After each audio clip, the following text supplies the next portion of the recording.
ASU's recent unveiling of a revised Sparky mascot was met with skepticism. At best, the reaction against the new look quickly grew louder and stronger, so much so that the university decided to dump the new design and try again. I'll talk to a reporter and an ASU student about, a government representative ASU student there about the change. But first, some ASU students themselves offered their thoughts on the mascot makeover.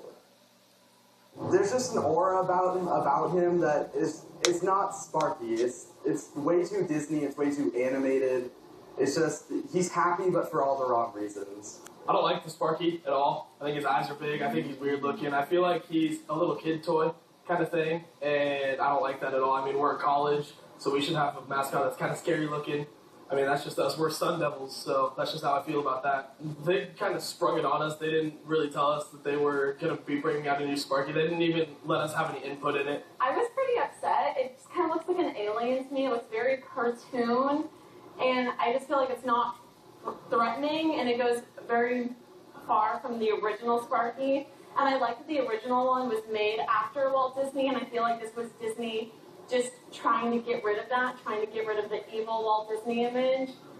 So, I don't know, I just thought that was weird. It looks like something you would see on a cereal box, like the Honey Nut Cheerios type of cereal thing. I thought it was weird looking. It kind of looks like a bumblebee. It looks super evil. I know he's supposed to be a devil, and that's what my brother keeps pointing out. He's like, he's supposed to be a devil, he's supposed to be evil, but I'm like, no, it's just too much.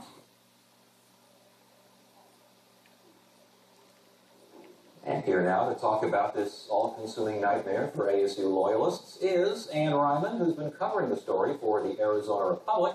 And also joining us is Joseph Grossman, president of the undergraduate student government at ASU's downtown campus. Good to have you both here. Thanks for joining us. We're having a little bit of fun with this, but were you surprised at the reaction this thing got?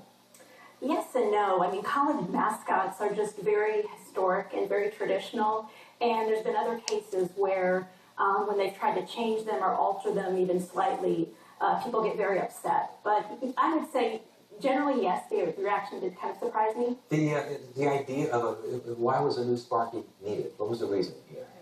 Well, I think the university is actually trying to approach a younger audience and kind of get more buy-in. I mean, if you hear about the New American University, we talk all the time about trying to get the entire community and embed them really into the culture of ASU, and I think that was kind of the approach that they went. However, we have had a plethora of different changes throughout, I think, from 1946 up until today, and this is just kind of the approach that we currently took.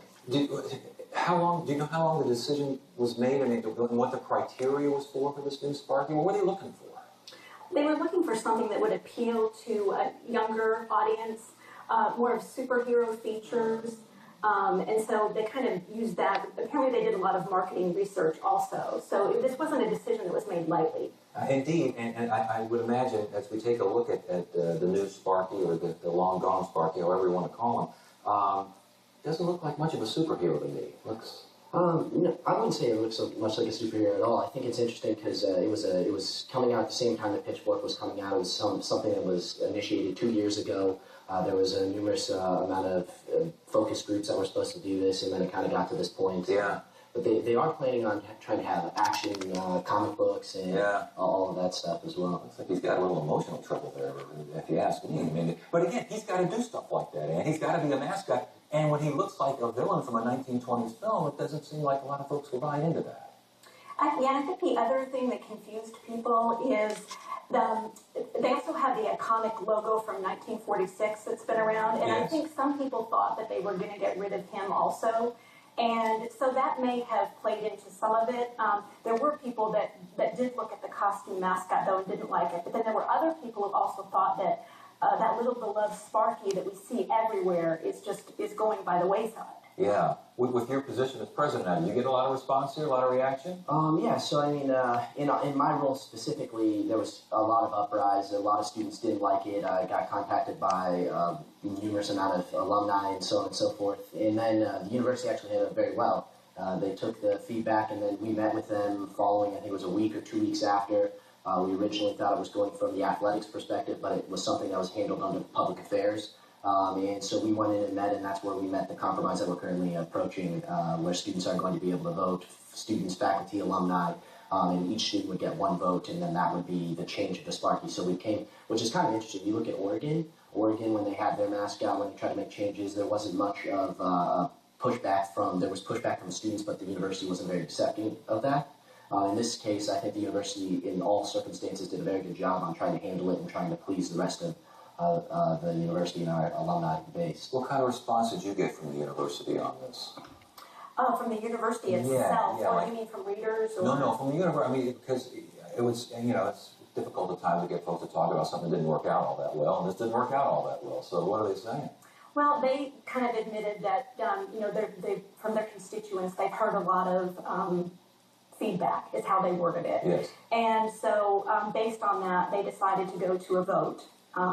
And the feedback I'm getting from readers is that, they're anxious to take part in this vote. There's a lot of people, especially alumni, are wondering, well, how exactly is this going to work? How will I vote? Do they have my email address? How are they going to reach me? How many times can I vote? I was also hearing from people today, especially, that they really want to make sure that they have some input in this, and they're wondering, will the Sparky mascot that's currently out there be offered as one of the choices? Well, and that brings me to my next question. From what you heard, and when you were reporting on this, and when people were telling you in the comments and these sorts of things, was it the fact that they changed Sparky, or was it the fact that they changed Sparky to this dude?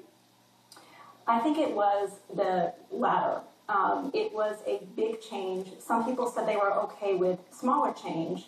There are people that say, well, maybe his outfit needs to be updated a little bit. But it was the fact that it was such a big change. So where do we go from here? Yeah, well, I mean, I think now what we're doing, we are giving options for students, alumni, faculty, staff to have the say on that, and there's a date tab that said, I don't have it memorized at the top of my head, but we're trying to roll all of that out, and I think it's a good response because there was a lot of negative reaction to this, especially since it wasn't a small change, it was a huge change. Even coming from myself when we first found out about it, the process in that situation wasn't what we were most favorable of. Yes, I granted the university was very quickly, and something that was done 2 years ago necessarily isn't going to be, or the whole group isn't going to be filled in when we're reelected on a year or 2 year basis. So, but with that being said, I think the next step will be everyone gets one vote. That will go through the process. They get to make the Sparky how they see the university is going to apply, or give them options, and then they're going to get to create that, and then a voting process will go through, and then we'll see which one that ends up being at the first home game, football game. All right, very good. Well, it's amazing how a mascot can cause such havoc. It's good to have you both here. Thanks for helping explain it to us.